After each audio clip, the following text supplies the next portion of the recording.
Bismillahirrahmanirrahim. Nuhyikum bitahiyyah tahiyyatan mubarakatan min 'indillah.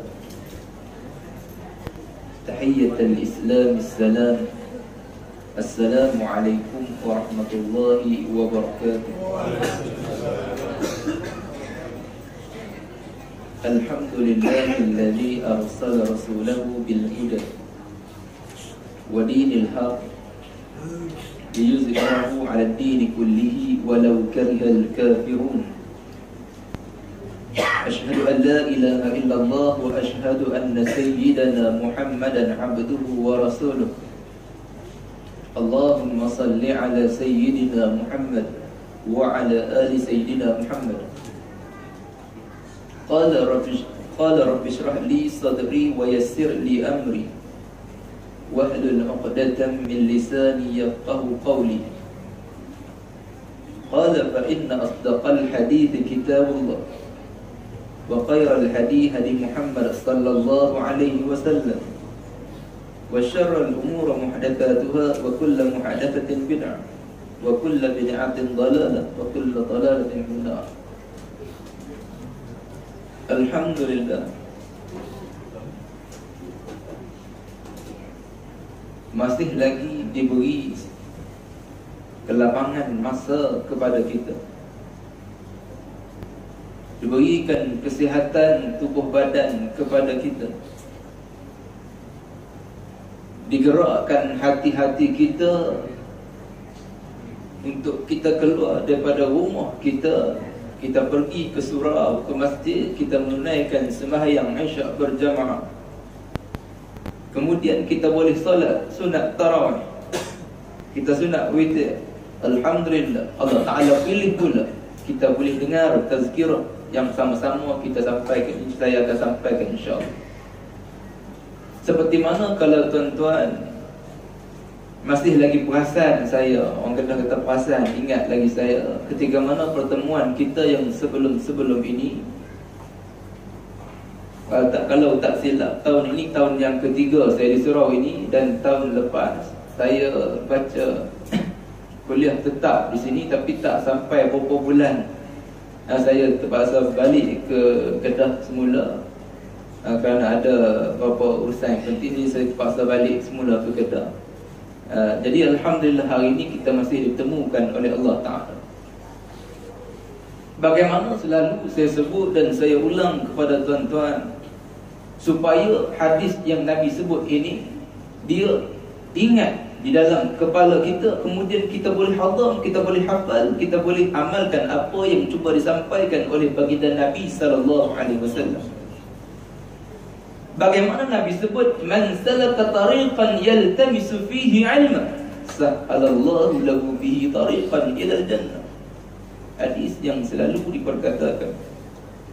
Nabi sebut barang siapa yang melalui satu jalan untuk menuntut ilmu, nescaya Allah Ta'ala permudahkan jalan bagi dia nak menuju ke syurga. Apa kena Allah Ta'ala permudahkan jalan bagi ke syurga dengan menuntut ilmu, tuan-tuan? Kita tengok lagi dalam satu hadis Nabi SAW, bagaimana Nabi sebut, may yuridillahu bihi khairan yufaqihu fid din.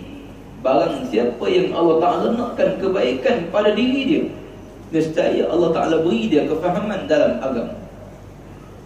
Hari ini dalam kehidupan seharian kita, setiap hari kita minta, kita berdoa kepada Allah dalam setiap kali sembahyang fardu kita 5 waktu sehari semalam. Kita minta, Rabbana atina fid dunya hasanah wa fil akhirati hasanah wa qina adzabannar. Kita minta kepada Allah supaya kurniakan kepada kita kebaikan dunia dan juga kebaikan akhirat. Takkan kita hanya minta sahaja, tuan-tuan. Hendaklah kita selarikan apa yang kita minta kepada Allah supaya berikan kebaikan dunia dan kebaikan akhirat. Maka dalam hadis yang kedua tadi, apa dia, tuan-tuan? Hendaklah dia duduk, siapa yang Allah nakkan kebaikan pada diri dia, nescaya diberi kefahaman dalam agama. Macam mana kita nak faham agama, tuan-tuan? Tak dapat tidak, kita kena duduk dalam majlis ilmu. Mudah-mudahan kita duduk dalam masalah ilmu, Allah Ta'ala beri kita kefahaman dalam agama. Bertepatan bulan Ramadan, baru beberapa hari lepas kita sambut nuzul Quran. Bagaimana satu hadis Nabi sallallahu alaihi wasallam, Nabi sebut iqra'ul Quran fa innahu ya'ti yaumul qiyamah syafi'an li ashabi. Bagaimana Nabi sarankan kepada umatnya, sayangnya baginda Nabi sallallahu alaihi wasallam, Nabi sebut bacalah olehmu akan Al-Quran. Nabi suruh kita baca Al-Quran, tuan-tuan. Fa innahu ya'ti yaumul qiyamah, maka Al-Quran pada hari kiamat dia akan datang bagi syafaat. Ya'ti yaumul qiyamah syafi'an li ashabi, dia akan bagi syafaat kepada orang yang membacanya, tuan-tuan. Salah satu amalan yang boleh beri syafaat pada ketika itu tak ada syafaat, tuan-tuan. Kalau kita boleh dapat syafaat baginda Nabi sallallahu alaihi wasallam, alhamdulillah. Tapi bagaimana kalau kita tak sempat, tuan-tuan? Satu-satunya Nabi sebut amalan yang boleh beri syafaat kepada kita di hari kiamat adalah Al-Quran. Dia akan datang kepada orang yang baca, akan beri syafaat kepada orang itu. Disebut oleh ulama, tuan-tuan, yang Nabi sebut, Nabi sarankan kepada kita supaya mendampingi diri kita dengan Al-Quran. Kita akan dapat syafaat di hari kiamat. Apa kepentingan, apa untungnya kita baca Al-Quran di dunia ini, tuan-tuan. Dalam kehidupan seharian kita, kadang-kadang kita ditimpa dengan pelbagai masalah, ujian demi ujian Allah Ta'ala berikan kepada kita. Kadang-kadang ditimpa kesempitan dalam kehidupan. Dia rasa pendapatan yang dia dapat tak cukup untuk belanja perbelanjaan tanggungan dia setiap bulan. Kadang-kadang diuji dengan bagai-bagai lagi ujian, orang tak suka, diuji dengan macam-macam lagi ujian, tentu. Ujian dalam perniagaan, ujian di tempat kerja, dan macam-macam lagi, tentuan. Lebih arif tentang masalah yang menimpa diri kita sendiri, tentu. Disebutkan oleh ulama, di antara perkara yang kita nak hilangkan rasa, kita nak tenangkan jiwa kita dalam menghadapi ujian-ujian dalam kehidupan ini, hendaklah kita mendampingi Al-Quran. Apabila seseorang, tuan-tuan, cuba, tuan-tuan, kalau sebelum ini di luar Ramadan, 11 bulan yang sebelum ini tak sempat kita nak peruntukkan waktu untuk Al-Quran walaupun 5 minit. Alhamdulillah, bulan Ramadan ini sebahagian besar daripada masjid-masjid, daripada surau-surau, kita mengadakan malam tadarus. Lepas tarawih, murai kita tadarus. Kita boleh peruntukkan 1 jam, kadang-kadang kita boleh peruntukkan untuk Al-Quran di bulan Ramadan, yang mana bulan lain kita tak boleh nak terperuntukkan untuknya, tuan-tuan. Mudah-mudahan dengan madrasah Ramadan kita keluar daripada bulan Ramadan 30 hari, tuan-tuan, kita baca Al-Quran selepas tarawih. Takkan keluar daripada Ramadan kita langsung tak nak tengok Al-Quran, tuan-tuan. Jadi mudah-mudahan perkara itu kita lekat, perkara itu dia jadi rutin. Kadang-kadang kita cuba lakukan perkara itu berulang-ulang selama 30 hari. Mudah-mudahan kalau tak boleh 1 jam, tuan-tuan, apa salahnya kita peruntukkan 10 minit dalam kehidupan kita untuk kita tengok Al-Quran. Apabila seseorang mendampingi Al-Quran, Allah Ta'ala akan pancarkan nur dalam hati dia, akan beri cahaya ketenangan dalam kehidupan dia, tuan-tuan. Kadang-kadang ada orang kata, macam mana nak Al-Quran nak beri tenangan kepada kehidupan kita, sedangkan Al-Quran dalam bahasa Arab kita tak faham pun Al-Quran. Inilah dia mukjizat yang terbesar kepada baginda Nabi SAW, tuan-tuan. Walaupun kita baca Al-Quran, walaupun kita tak faham Al-Quran, akan tetap Allah Ta'ala beri ketenangan dalam kehidupan kita sekiranya kita mendampingi Al-Quran. Tuan-tuan pernah tengok tak video dalam YouTube dan sebagainya disebarkan di media sosial? Bagaimana di negara barat, bagaimana pendakwah ini mereka ambil pasang earphone, Dia kata minta orang bukan Islam, tak pernah dengar pun. Dia kata boleh tak saya nak minta berapa minit, berapa saat, saya nak suruh kamu dengar perkara ini dan kemudian kamu komen. Dia bagi dengar tuan-tuan. Kalau tuan-tuan pernah tengok video itu, dia bagi dengar, kemudian dia komen. Kebanyakan komennya adalah komen-komen yang positif. Dia kata walaupun aku tak tahu apa benda yang aku dengar ini, tapi apabila aku dengar, aku rasa seolah-olah segala masalah yang ada dalam hidup aku ini hilang seketika. Inilah dia mukjizat Al-Quran tuan-tuan. Bagai-bagai lagi komen yang positif diberikan tentang Al-Quran ini. Nak kata dengar sahaja, bukan orang Islam, orang bukan Islam, tak pernah dengar apa itu Al-Quran. Tapi apabila mereka mendengar Al-Quran, mereka mengatakan bahawa aku tak pernah rasa satu ketenangan dalam kehidupan aku apabila aku dengarkan lagu ini, iaitu Al-Quran tuan-tuan. Sempena bulan turunnya Al-Quran, kita nak tengok sedikit tafsir. Sebelum itu, kalau tuan-tuan, saya pun tak pasti pernah cerita tentang perkara ini kepada tuan-tuan, tapi kita nak cuba bahaskan dengan lebih detail lagi insya-Allah. Masa kita ada 18 minit lagi insya-Allah.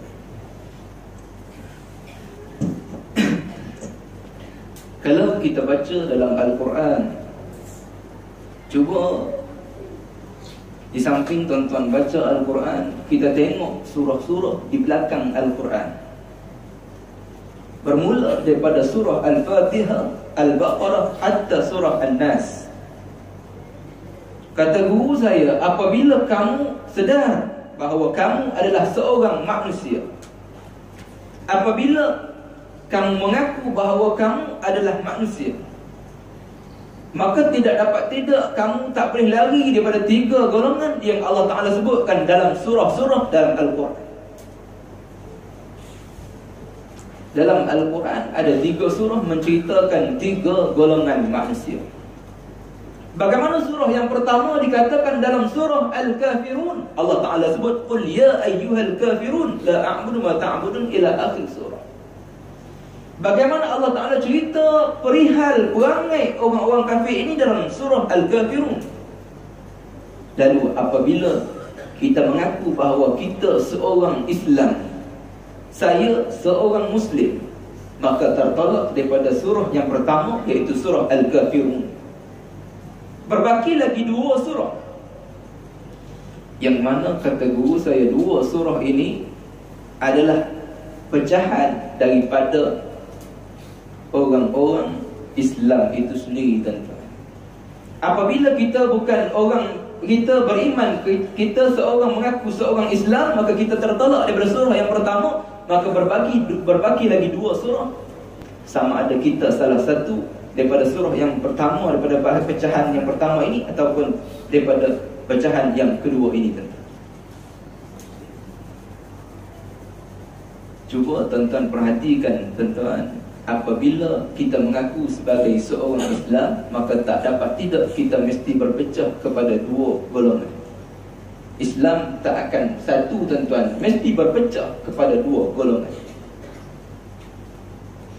Kata guru saya, kalau tuan-tuan rasa betul kan, cuba tuan-tuan perhatikan dalam surah dalam Al-Quran, ada tak surah Al-Muslimun? Ada tak tuan-tuan rasa? Tak ada tuan-tuan surah yang menceritakan perihal orang-orang Islam. Tak ada.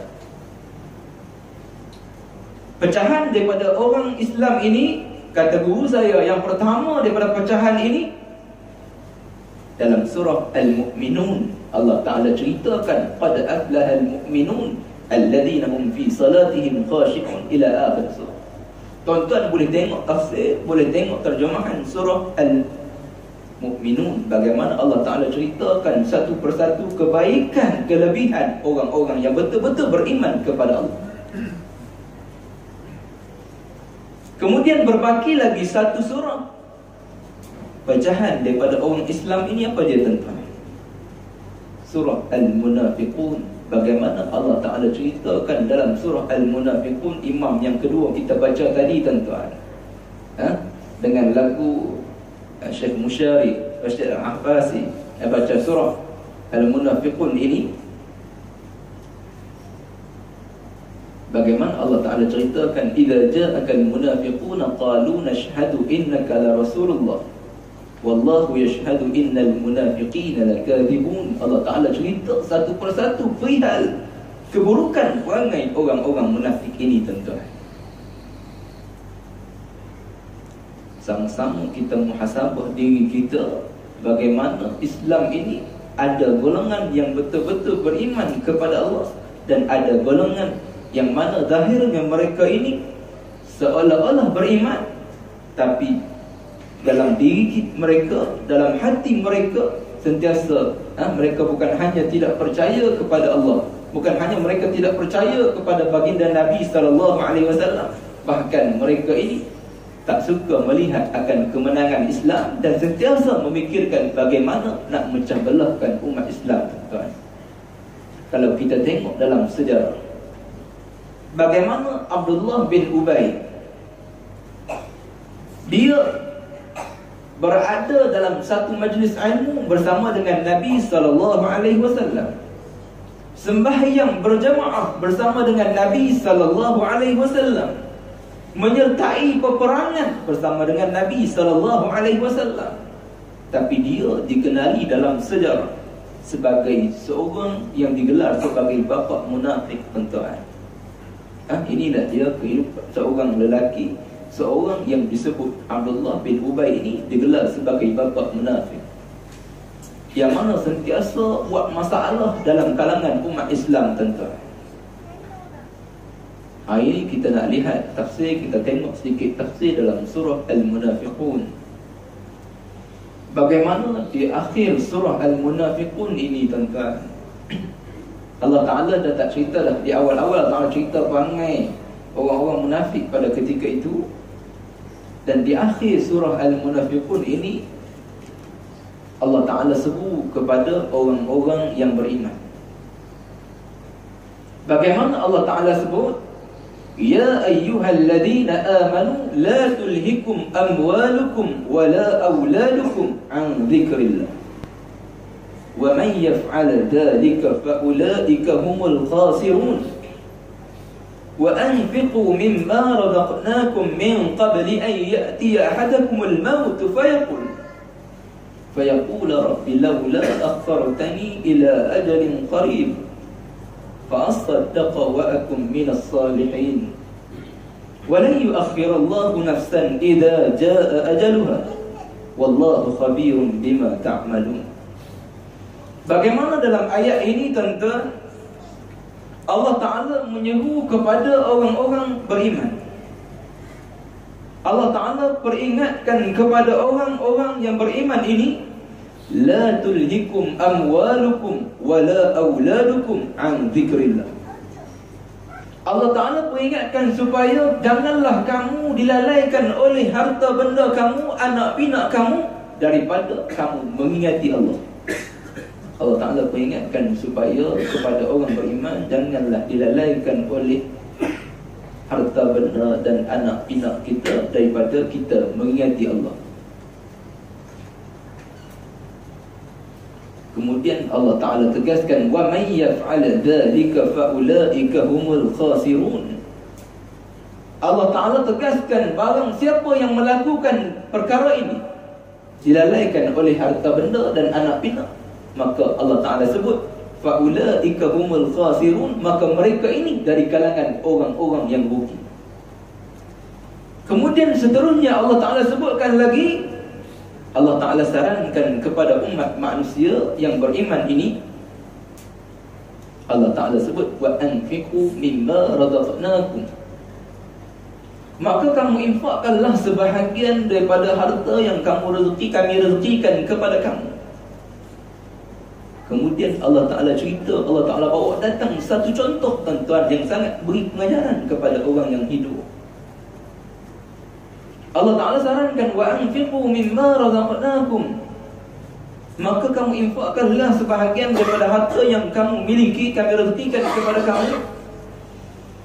Allah Ta'ala cerita kemudiannya, min qabli an ya'tiya ahadakumul maut, sebelum datang kematian kepada salah seorang daripada kamu. Allah Ta'ala buat contoh cerita tadi. فَيَقُولَ رَبِّ لَوْلَا أَخَّرْتَنِي إِلَى أَجَلٍ قَرِيبٍ. Allah Ta'ala cerita sebelum infakkanlah harta yang kami rezekikan kepada kamu, sebelum datang kematian kepada salah seorang daripada kamu. Dalam keadaan lelaki ini Allah Ta'ala cerita apabila dalam keadaan sakaratul maut, malakul maut ini telah datang jumpa depan dia dah, tuan-tuan, telah sampai ajal dia. Fayaqula rabbi laula akhartani ila ajalin qarib. Dalam keadaan sakaratul maut ini, lelaki ini dia minta kepada Allah supaya Allah Ta'ala tangguhkan buat seketika waktu sahaja akan umur dia, tuan-tuan. Dia minta supaya akhartani ila ajalin qarib, tangguhkanlah umur aku buat seketika waktu sahaja, tuan-tuan. Dia merayu kepada Allah. Apa yang dia minta, tuan-tuan? Fa asaddaqa wa akum minas salihin. Yang mana orang ini apabila dia minta kepada Allah supaya tangguhkan kematian dia, tempoh kematian dia buat barang seketika waktu sahaja, tuan-tuan, disebut oleh ulama. Kenapa seorang ini yang Allah Ta'ala tunjukkan contoh ini, kenapa dia minta supaya Allah Ta'ala tangguhkan kematian dia ini buat seketika waktu? Dia sebut fa asaddaqa wa akum minas salihin, nescaya aku akan bersedekah yang boleh menyebabkan aku dari kalangan orang-orang yang saleh. Kerana apa, tuan-tuan? Disebut oleh ulama kerana dalam keadaan sakaratul maut itu dia nampak segala kebaikan, keburukan yang akan dibalas oleh Allah Ta'ala. Maka pada ketika itu dia nampak segala kebaikan yang dia buat. Dia nampak pahala dia membaca Al-Quran, dia nampak pahala dia melakukan solat-solat sunat, dia nampak pahala dia beribadah-ibadah yang lain. Maka pada ketika itu, tuan-tuan, apa yang dia nampak? Tak ada benda lain, tuan-tuan. Bukan dia minta nak puasa sehari semalam, dia tak minta kepada Allah untuk beribadah sepanjang malam, dia tak minta kepada Allah untuk mengajarkan haji, tuan-tuan. Apa yang dia minta? Disebut fa asaddaqa wa akum minas salihin, nescaya aku akan bersedekah dan aku boleh menyebabkan aku tergolong dari kalangan orang-orang yang saleh. Pada ketika itu disebutkan oleh ulama, di antara perkara infakkan harta di jalan Allah ini, di antara satu pahala yang sangat besar ganjarannya. Bagaimana dalam ayat yang lain Allah Ta'ala beri contoh. Allah Ta'ala buat perumpamaan yang mudah. Mathalul ladzina yunfiquna amwalahum fi sabilillah kamathali habbatin anbatat sab'a sanabil fi kulli sunbulatin mi'atu habbah wallahu yudha'ifu liman yasha wallahu wasi'un alim. Bagaimana Allah Ta'ala membuat perumpamaan kamathali habbatin anbatat sab'a sanabil, seperti mana sebiji benih, kita tanam sebiji padi, tuan-tuan, contoh. Anbatat sab'a sanabil, daripada sebiji benih itu akan menumbuhkan 7 cabang. Fi kulli sumbulatin mi'atu habbah, daripada setiap cabang itu akan menumbuhkan lagi 100 biji lagi, tuan-tuan. Wallahu yudha'ifu liman yasha, Allah Ta'ala boleh menggandakan lagi bagi siapa yang dia kehendaki. Wallahu wasi'un alim, tuan-tuan. Ini dia kurniaan Allah Ta'ala kepada orang yang infakkan harta di jalan Allah, tuan-tuan. Kemudian disebutkan lagi dalam ayat yang seterusnya, وَلَنْ يُؤَخِّرَ اللَّهُ نَفْسًا إِذَا جَاءَ أَجَلُهَا وَاللَّهُ خَبِيرٌ بِمَا تَعْمَلُونَ. Allah Ta'ala tidak akan menangguhkan, melewatkan ajal seseorang apabila telah sampai masanya. Apa guna? Allah Ta'ala cerita apa kesudahan bagi orang ini, tuan-tuan. Allah Ta'ala buat main contoh dalam surah ini, dalam ayat ini. Tapi di akhir ayat Allah Ta'ala sebut وَلَنْ يُؤَخِّرَ اللَّهُ نَفْسًا. Allah Ta'ala tidak akan menangguhkan umur seseorang itu. Yang mana orang yang minta tadi supaya dia ditangguhkan umur dia buat barang seketika waktu sahaja untuk dia bersedekah. Tapi Allah Ta'ala sebut وَلَنْ يُؤَخِّرَ اللَّهُ نَفْسًا إِذَا جَاءَ أَجَلُهَا. Nescaya Allah Ta'ala tidak akan tangguhkan umur dia apabila telah sampai ajal dia. Kita tengok di sini bagaimana dikatakan konsep yang sebenar dalam dikatakan pertambahan umur dalam kehidupan seseorang manusia. Macam mana kita faham, tuan-tuan? Sedangkan kita mengaji dalam ayat, ada sebut dalam Al-Quran, ada sebut dalam hadis. Bagaimana Nabi sebut, inna ahadakum yajma'u khalquhu fi batni ummihi 40 yawman nutfah, thumma yakunu 'alaqah, thumma yakunu mudghah. Kemudian Nabi sebut dalam hadis itu bagaimana apabila ditiupkan ruh, apabila summa yursalu ilaihil malak fayanfukhu fihi ruh wa yu'maru bi 4 kalimat.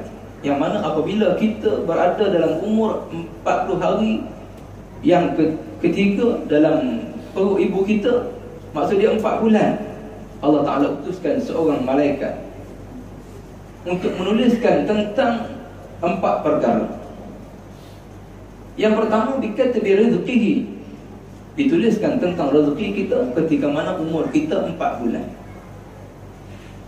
Bikatabi rizqihi wa ajalihi, bila kita akan mati, tuan-tuan. Belum lahir lagi kita dah tentukan bila kita akan mati. Wa ajalihi wa amalihi wa syaqiyyun aw sa'id. Kerjaan kita dan adakah kita keluar di dunia ini, kita hidup dalam keadaan bahagia atau sengsara, telah ditulis dalam perut ibu kita ketika mana kita telah berumur 4 bulan. Ini ada perbahasan yang panjang. Sebahagian takut kita faham hadis ini, dia walaupun umur kita ditulis, telah ditulis segala ketentuan dalam kehidupan kita, tapi kita disarankan, kita dibolehkan berdoa, kita ada ikhtiar dalam kehidupan kita. Itu dalam masalah lain kita bincang di panjang pula, tuan-tuan. Seterusnya disebutkan konsep, kita kembali disebutkan konsep bagaimana dikatakan pertambahan umur dalam kehidupan seseorang. Disebutkan dalam riwayat An Abi Hatim, diriwayatkan daripada Abi Hatim An Abi Darda radhiyallahu anhu, dia kata ketika mana kami sedang bercakap-cakap bersama dengan para sahabat, sedang bincang mengenai apakah yang dikatakan tentang pertambahan umur dalam kehidupan seseorang. Kemudian Nabi bagi jawapan, tuan-tuan. Bagaimana Nabi sebut? Inna Allah la yuakhiru nafsan idza jaa ajaluha. Sesungguhnya Allah Ta'ala tidak akan menangguhkan umur seseorang itu apabila telah sampai ajalnya. Bagaimana dikatakan pertambahan umur dalam kehidupan seseorang ini? Nabi sebut, wa innama ziyadatu fil umr, yang dikatakan pertambahan umur dalam kehidupan seseorang, ayyurzaqallahu al-'abda dzurriyyatan salihah. Yang dikatakan konsep asal pertambahan umur dalam kehidupan seseorang, iaitu Allah Ta'ala merezekikan kepada dia dzurriyyatan salih. Allah Ta'ala akan berikan kepada dia anak salih. Yad'una lahu fayalhaquhu du'a'uhum fi qabrih, yang mana anak salih ini akan mendoakan mereka, menyampaikan pahala kepada mereka ketika mana kita berada dalam kubur, tuan-tuan. Sempena bulan Ramadan, bagaimana disebutkan dalam hadis ini, kita cuba ambil apa yang cuba disampaikan oleh baginda Nabi SAW. Ini juga satu pelaburan dalam kehidupan dalam masa depan kita, tuan-tuan. Bagaimana pelaburan yang Nabi sebut dalam hadis ini dalam pertambahan umur seseorang ini, iaitu kalau contoh, tuan-tuan, kalau kita ada 5 orang anak, kalau tak boleh kita nak hantar 3 orang anak kita mengaji agama, kita usahakan 2 orang boleh belajar agama, tuan-tuan. Kalau tak boleh juga 2 orang, apa salahnya kita sekurang-kurangnya ada seorang dalam anak-anak kita ini belajar agama, tuan-tuan. Mudah-mudahan dia boleh menyampaikan pahala kepada kita ketika mana kita berada dalam kubur. Ini dia satu saham masa depan kita, tuan-tuan. Bagaimana masa depan yang dikatakan dalam Islam bukan masa depan kita muda sekarang ini. Contoh saya umur tak sampai lagi 30-an.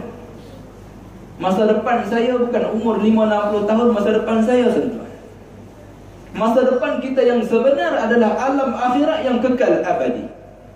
Kalau kita umur 50-60 tahun dah tuan-tuan, kalau ikut ghalibnya tuan-tuan, lagi 10 tahun, 20 tahun, pi lah kita tuan-tuan orang Kedah kata.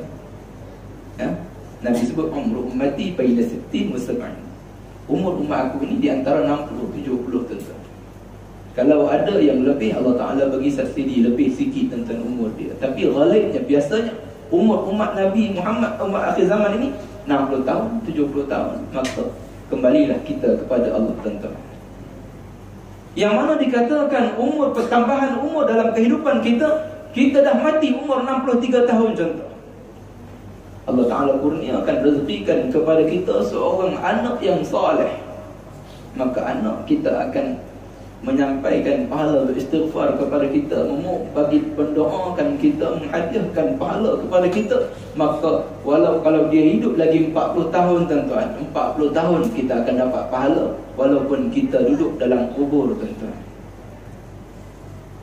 Apatah lagi adik anak kita ini, dia pula ada anak lagi tuan-tuan, cucu kita pula, orang yang belajar agama, boleh mengamalkan agama, boleh sampaikan pahala kepada ayah dia, kepada kita tuan-tuan. Ini dikatakan pelaburan dalam kehidupan masa depan kita tuan-tuan. Jadi saya rasa setakat itulah, masa pun dah lebih. Peringatan sini tak boleh lebih daripada 30 minit, saya lebih 2 minit, saya mohon maaf tuan-tuan. Jadi saya rasa setakat itulah pertemuan kita pada kali ini. Apa-apa yang baik daripada Allah dan apa yang kurang daripada kelemahan diri saya sendiri.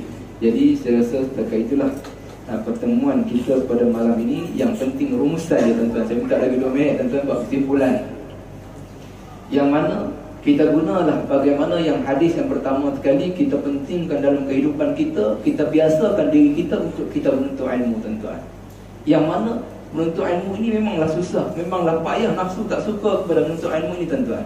Tapi kelebihannya, kebaikannya akan dapat dalam diri kita untuk kita menghilangkan kejahilan dalam diri kita. Yang kedua, bagaimana Nabi sebutkan, sarankan supaya kita membaca Al-Quran. Yang pertama, kita akan dapat kelebihan selepas kita mati. Al-Quran akan beri syafaat kepada kita. Dan yang kedua, di dunia ini Allah Ta'ala akan berikan ketenangan dalam kehidupan kita. Dan seterusnya, yang kedua tadi, tafsir surah Al-Munafiqun ini. Yang pertama, Allah Ta'ala ceritakan mengenai orang lelaki seorang yang nak hampir dah dalam keadaan sakaratul maut. Dia minta supaya Allah Ta'ala bersedekah. Jadi dia nampak bahawa pahala bersedekah ini satu pahala amalan yang paling baik dalam kehidupan dia. Dan yang seterusnya, dalam dikatakan konsep pertambahan umur dalam kehidupan manusia, bukan kata asalnya kita ditakdirkan umur 65 tahun kita meninggal. Apabila kita melakukan, contoh kita baca Yasin malam nisfu Syaban, contoh aja, kita baca Yasin, kita minta Allah Ta'ala bagi panjang umur. Yang dikatakan panjang umur tuan-tuan, bukannya umur 65 Allah Ta'ala tambah lagi 5 tahun, 70 tahun kita mati. Tak tuan-tuan. Idza jaa ajaluhum la yastaqimuna sa'atan wa la yastaqdimun. Apabila telah sampai ajal kita, maka tidak akan dilewatkan dan tidak akan dicepatkan barang satu saat pun tak akan dilewatkan tuan-tuan. Akan diambil nyawa kita. Yang dikatakan pertambahan dalam umur kita, Allah Ta'ala merezekikan kepada kita dzurriyyatan salihah, anak-anak yang soleh yang mendoakan kita, menyampaikan pahala kepada kita apabila kita berada dalam kubur. Kita meninggal umur 60 tahun. Anak kita hidup selepas kita meninggal lagi 40 tahun. Seolah-olah umur kita berapa tuan-tuan? Seolah-olah umur kita 100 tahun, contoh yang muda.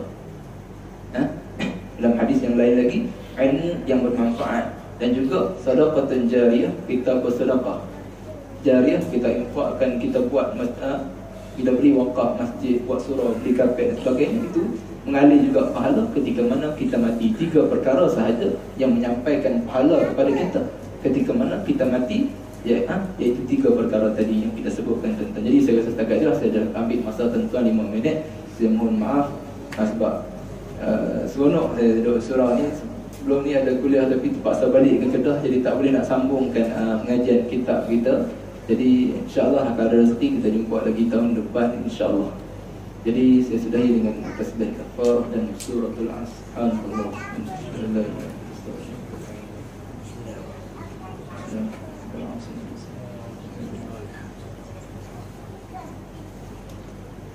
Jadi tuan-tuan, ada satu kutipan daripada sahabat ada yang dia buka ma'at tahfiz di Kedah, di Junjung Kulim Kedah. Jadi dia minta supaya kalau ada yang Allah Ta'ala beri kelapangan rezeki, supaya kalau nak boleh nak infak untuk tahfiz dia, insyaAllah sama-sama kita membantu tuan-tuan.